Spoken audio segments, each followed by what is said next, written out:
que viene atravesando nuestro país desde hace 18 años. Fuimos, hasta esos años, posiblemente una de las democracias más estables de América Latina. Los problemas comenzaron desde el advenimiento del régimen del expresidente Chávez hasta el presente del presidente Nicolás Maduro, que es una continuación agravada del régimen del presidente Chávez. En todo este penoso lapso hemos contado con la solidaridad y el apoyo de la Internacional Socialista, expresada en sucesivos acuerdos aprobados en sus eventos mundiales y regionales, como antes dije. Y la grave situación por la que atravesamos en este momento no es simplemente un asunto nacional de Venezuela, sino que se ha convertido en un problema que afecta a la totalidad de la región y acaso mucho más trascendente como para convertirse posiblemente en un problema de carácter mundial. No estoy exagerando. Además de nuestra Internacional Socialista, organizaciones como las Naciones Unidas, la Comunidad Europea, la Organización de Estados Americanos y UNASUR han expresado su preocupación por lo que se ha dado en llamar internacionalmente el caso Venezuela. El caso Venezuela. Como una de las dos notabilísimas excepciones de Latinoamérica, el régimen venezolano viola sistemáticamente la Constitución, el Estado de Derecho, incluidos los derechos humanos, la libertad de expresión, la separación de poderes y el derecho al sufragio. En la Venezuela de hoy hay más de 130 presos por razones políticas, entre ellos Leopoldo López, líder de Voluntad Popular, miembro de esta internacional, y Antonio Ledesma, alcalde metropolitano de Caracas, de la socialdemócrata, aunque no miembro de la Internacional Socialista, Alianza Bravo Pueblo. En estos dos casos, que cito con nombre y apellido porque son los más evidentes, los más protuberantes, los más universalmente conocidos, se viola el debido proceso. Se encarcela a los disidentes sin pruebas y en base a procesos policiales y judiciales amañados que han hecho escándalo internacional. Todos los poderes del Estado, el Ejecutivo, el Judicial, el Electoral y el Contralor, están al servicio partidista del régimen, excepción hecha del Poder Legislativo representado en la Asamblea Nacional, que presidí hasta el pasado mes de enero, electa a la Asamblea Nacional en los comicios de diciembre de 2015 con abrumadora, enorme mayoría opositora. Pero no obstante eso, el gobierno hace nugatoria en la práctica la autonomía de la Asamblea Nacional, planteándole cerco por todas partes. El gobierno, para citar algunos casos de acoso de la Asamblea Nacional para que no cumpla con sus funciones constitucionales de debatir, legislar y controlar como corresponde, el gobierno retiene el presupuesto de la Asamblea Nacional. Dificulta, de hecho, valiéndose incluso de fuerzas colectivas violentas al servicio del régimen, el acceso y el egreso de los diputados al Parlamento Nacional, de los funcionarios y empleados del Parlamento y de los medios de comunicación social. Varios parlamentarios han sido físicamente agredidos e incluso esas agresiones han concluido en lesiones que han ameritado intervención médica. Los diputados no cobran sus emolumentos desde hace 7 meses. Varios parlamentarios somos objeto de acciones civiles y militares en los organismos de administración de justicia civil y militar que controla totalmente el gobierno. Tenemos amenazas constantes de inhabilitación y prisión. El gobierno ha llegado al extremo de anular el pasaporte de ciudadano, no pasaporte diplomático, el pasaporte de parlamentario, por el hecho de que los parlamentarios van a organismos internacionales a denunciar la grave situación de Venezuela. En el caso nuestro, no sabemos si al entrar a Venezuela, al cabo de esta Internacional Socialista, por la denuncia que estoy haciendo, yo no sé si me anulan el pasaporte. Ya le anularon el pasaporte al diputado Luis Florido, presidente de la Comisión de Política Interior de la Asamblea Nacional, y al diputado William Dávila, integrante también de la Comisión de Política Exterior de la Asamblea Nacional. Simplemente le retienen el pasaporte, le dicen que está anulado porque fue reportado como extraviado, y no obstante que el diputado presente su pasaporte y dice: no, no está extraviado, aquí lo estoy consignando, se lo declaran nulo para que no pueda salir más del país a hacer las denuncias correspondientes. La libertad de expresión en Venezuela sufre constantes violaciones y presiones por parte del gobierno nacional, quien tiene el monopolio del papel.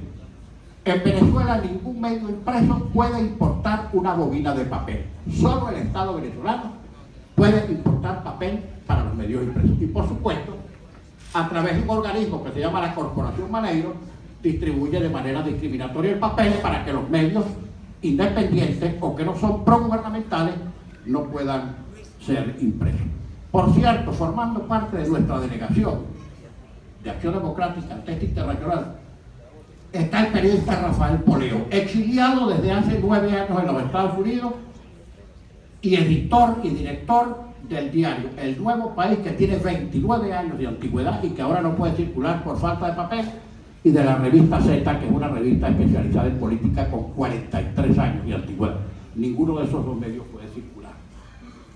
También está en el exilio el licenciado Miguel Enrique Otero, director del Diario Nacional, que es uno de los medios impresos más antiguos y acreditados históricamente en Venezuela, así como también el periodista Alberto Federico Rabel, director de un importante portal denominado La Patilla. En lo que se refiere a los medios radioeléctricos, el gobierno ha emprendido una compra masiva, de manera compulsiva, de gran cantidad de medios radioeléctricos, estaciones de televisión y emisoras de radio. Pero además, en los medios de comunicación radioeléctricos que no ha podido comprar, ejerce sobre ellos censura previa y permanente a través de un organismo que se llama Conatel, bien abriendo procedimientos administrativos o simplemente suspendiéndoles la señal. Los medios radioeléctricos de comunicación en Venezuela viven bajo permanente acoso porque no es posible que cumplan con la función constitucional de informar de manera veraz y oportuna. En Valencia también, en Venezuela también hay crisis humanitaria y el gobierno se niega a reconocerla. El espectáculo patético de una hambruna con centenares de personas hurgando permanentemente en depósitos de basura para comer, así como las muertes de personas de todas las edades por falta de medicamentos, son noticias que ruedan mundialmente para vergüenza nacional. Ya no es un secreto, las informaciones impresas y en medios radioeléctricos transmitidas en todo el mundo, de cada vez un mayor número de venezolanos hurgando en los desperdicios de basura para poder consumir algún alimento. Las filas interminables frente a los expendios de alimentos para adquirir los escasos productos de primera necesidad a precios exorbitantes forman parte del paisaje nacional. Para citarles solo algunos números, para el año 2017, según todos los indicadores económicos, toda la región, sin excepción en América Latina, va a aumentar su Producto Interno, excepto Venezuela, cuyo Producto Interno va a decrecer en la alarmante cifra de 4.5%. El único país de América Latina cuyo Producto Interno no va a crecer. El aparato productivo nacional está en bancarrota. Venezuela importa cerca del 70% de todo lo que consume. Alimentos, bienes de capital, maquinaria, insumos, químicos, etcétera, etcétera. Todos los servicios públicos están colapsados: educación, salud, seguridad, electricidad y agua potable. Venezuela se ha convertido en el segundo país más violento del mundo. Segundo país más violento del mundo. El año pasado hubo 32.000 personas asesinadas por el AMPA, fundamentalmente jóvenes, y el 98% de esos casos no ha tenido ninguna solución judicial. Finalmente, para no cansarnos con estas cifras, porque podríamos estar aquí horas de horas citando las pavorosas cifras que arroja la situación venezolana actual, el gobierno impide que se hagan elecciones. Porque tiene miedo, porque el gobierno sabe que la elección que se haga la va a perder abrumadoramente. Hace poco tiempo, valido de su control del Poder Judicial y del Consejo Nacional Electoral, se suspendió la celebración del referéndum revocatorio presidencial, exigido por la oposición con base en la Constitución y después de cumplir todos los requisitos, incluso los inventados por la autoridad electoral, para dificultarlo y para que no se realice. Una vez que cumplimos con todos los requisitos, decidieron mediante sentencias de 9 tribunales de la provincia venezolana que el referéndum no se podía realizar. El gobierno ha diferido las elecciones de gobernadores que se han debido celebrar en diciembre del año pasado. En diciembre de este año se han debido celebrar las elecciones de gobernadores. ¿Qué ha hecho el gobierno? Pues las difiere porque dice que no tiene presupuesto. y porque al presidente se le ocurre decir ahora que para los venezolanos es más importante comer que votar. Con ese pavoroso y antidemocrático argumento de decir que la gente tiene necesidad primero de comer que de votar, han conseguido en eso un argumento para diferir las elecciones. Anunció el Consejo Nacional Electoral que posiblemente las elecciones podrían realizarse a finales del primer semestre de 2017, digamos que junio de 2017. Pero ahora el mismo Consejo Nacional Electoral nos ha dicho que no se van a hacer las elecciones de gobernadores hasta que no se legalicen o se regalicen todos los partidos políticos, para lo cual ha puesto requisitos de tal complicación que es prácticamente imposible que ningún partido político en Venezuela se legalice. En síntesis, eventualmente quieren elecciones de gobernadores y quizás elecciones presidenciales cuando corresponda, sin partidos adversarios y sin candidatos de oposición. A lo mejor terminará el gobierno escogiendo los candidatos de la oposición. Bueno, esto es en grandes trazos, en grandes pinceladas la situación de Venezuela. No que lo diga yo, es que el caso de Venezuela, como antes dije, ha hecho fama internacional y nos hemos convertido en un polvorín. En Venezuela, se los digo con toda responsabilidad, y miren que tengo experiencia como dirigente político de muchos años. He sido electo para el Parlamento, el anterior y el nuevo, cuando era bicameral y ahora que es unicameral. He sido electo en 7 sucesivas legislaturas.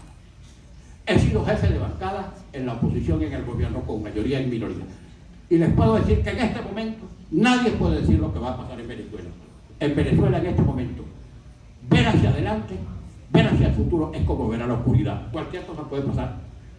Puede haber un golpe de Estado, puede haber un estallido social. Si es que el gobierno se sostiene en este momento, gracias al respaldo del alto mando militar, otra vez el militarismo, el omnipresente problema y desgracia del militarismo, otra vez ha habido en Venezuela. El alto mando militar, porque los militares participan en todos los negocios, muchos de ellos acusados de graves casos de corrupción y narcotráfico, y por las decisiones del Tribunal Supremo de Justicia. Esos son los dos sustentos que tiene el gobierno. El gobierno en este momento, en todas las encuestas y sondeos de opinión, tiene un rechazo del orden del 80%, y por eso es que se niega a hacer referéndum y cualquier otra consulta popular. Bueno, estimados colegas de la internacional, repito que agradecemos mucho la solidaridad que ustedes nos han manifestado en todos estos años. Hemos producido, que ya debe estar circulando, un proyecto de resolución bien moderado, porque no queremos llamar la atención con altisonancias ni provocar mayores debates. Es posible que aquí en el seno de la internacional haya algunas organizaciones políticas que sientan recónditamente alguna simpatía por eso que significó en alguna oportunidad el chavismo. Y ese sentimiento lo respetamos. Pero hemos producido este acuerdo, este proyecto de resolución, para que sea votado por unanimidad. Es bastante prudente, porque necesitamos la solidaridad de la Internacional Socialista y la solidaridad internacional para el caso de Venezuela. Esto que estamos diciendo aquí, gente comiendo en los basureros, el segundo país con mayor violencia en el mundo, se produce en el país que tiene las mayores reservas petrolíferas del mundo e incalculables reservas y riquezas en minerales de todo tipo.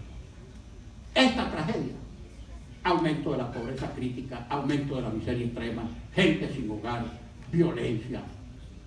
Esto se produce en un país con incontables las reservas petrolíferas más grandes del mundo y reservas minerales incuantificables. Por supuesto, ya hoy nadie nos presta como antes, con mera garantía fiduciaria.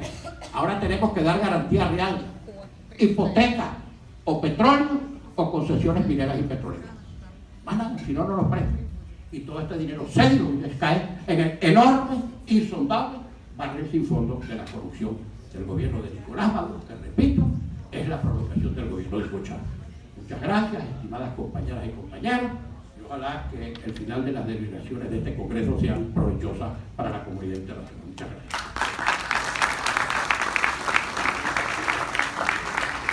Muchísimas gracias. Vamos a volver al tema de la resolución, que será una parte. Estamos intentando construir un documento sobre los principales temas de la agenda, donde vamos a incluir distintos aspectos, pero